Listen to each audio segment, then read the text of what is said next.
O divine body, art all a delusion. But I know thee, O Lord.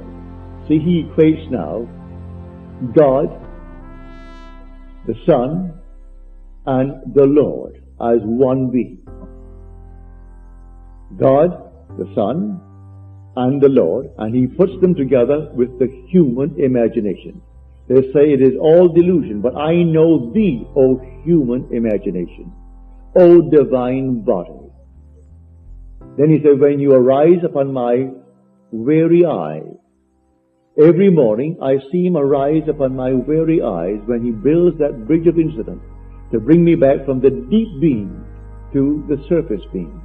And in the twinkle of an eye, he creates a bridge of incident, across which I go to find myself on the surface mind, awake in this world. And then the voice answers him, and he tells the voice.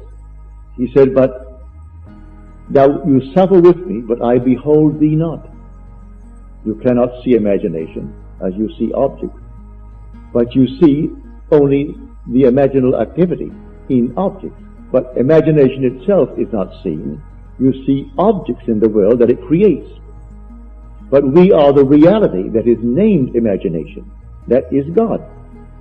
And then the voice answers, and the voice says, fear not. I am with you always. Only believe in me, that I have power to raise from death thy brother who sleeps in Albion. Albion being a symbol of the vast man that is asleep, humanity. Believe in me, who? He tells you who he is, the human imagination.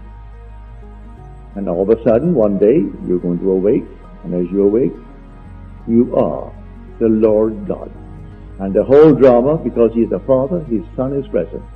And his Son is humanity, personified as a single you. And you are the Father. Individualized completely, and the Father of God's Son. Therefore, God.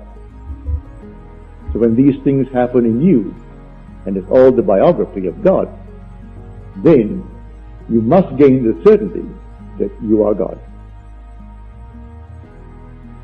Now this is the story of Christmas, but it will not be told in this light on Christmas morning.